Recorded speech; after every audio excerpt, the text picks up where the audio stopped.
What's up mga lods? Panibagong videos na naman ang gagawin ko. Kung di ka pa nakapag-subscribe, mag-subscribe ka na and click mo yung bell button para ma-notify ka once may upload ng mga bagong videos. Topic natin ngayon mga lods, Rewards 11. Paano makakuha ng libreng diamond dito sa application na to? Hindi mo kailangan ng puhunan, hindi mo kailangan mag-invite. Optional lang ang inviting dito. Okay? Sa mga gustong sign up or mag-register, lalagay ko na lang sa description box yung link at comment section. So ay mga lods, tuturo ko na sa inyo kung paano makakuha ng libreng diamond dito kay Rewards 11. Nakikita nyo mga lods, oras ng laro, games, kiklik nyo lang yan. Kapag na-download nyo na to sa Play Store, click nyo na to, maglaro ngayon. Then may lalabas na ganito. Ayan mga lods, yan, pre-application to. Ida-download nyo itong mga to. May task kasi yan mga lods. Ayan. Nakita nyo naman yung coins.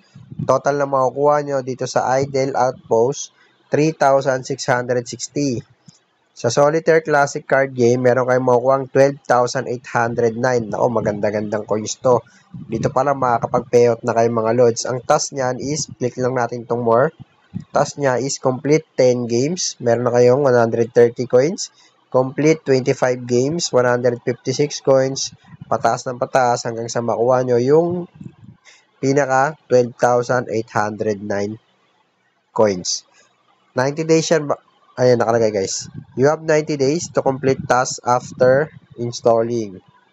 Okay, ayan. You receive your rewards upon completion but in some rare cases, it can take up to 48 hours. Okay, so ito, malaki yan. Pwede nyo i-download dyan. Dito naman sa Dogscape, 1,441 yung total coins. Sa Bloom Tile Match Puzzle Game, ayan, 709 coins. Tangled Line 3D Not Twisted 891. Stock Ball Crash Platform 749. Marami na sa akin available dito mga lods, okay? I-download ko na lang yan mamaya para makakuha ko ng coins. So, paano nga ba makuha tong libreng diamond dito kay Rewards 11? So, click lang natin tong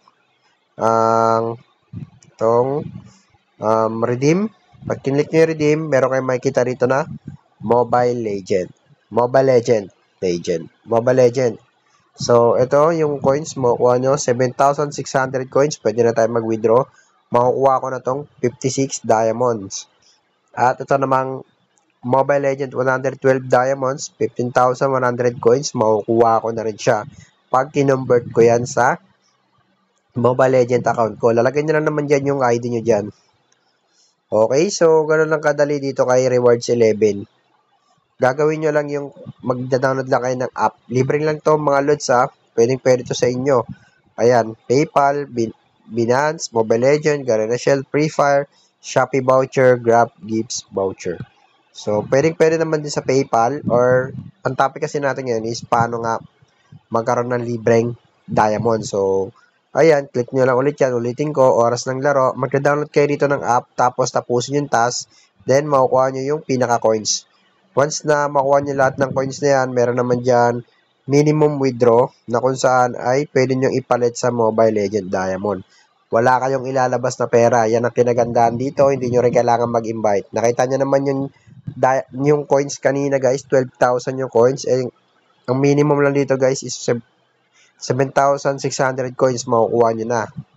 Meron na kayo kagad 56 diamond. So, ganun ang kadali dito kung paano makakuha ng libreng diamond kay Rewards 11.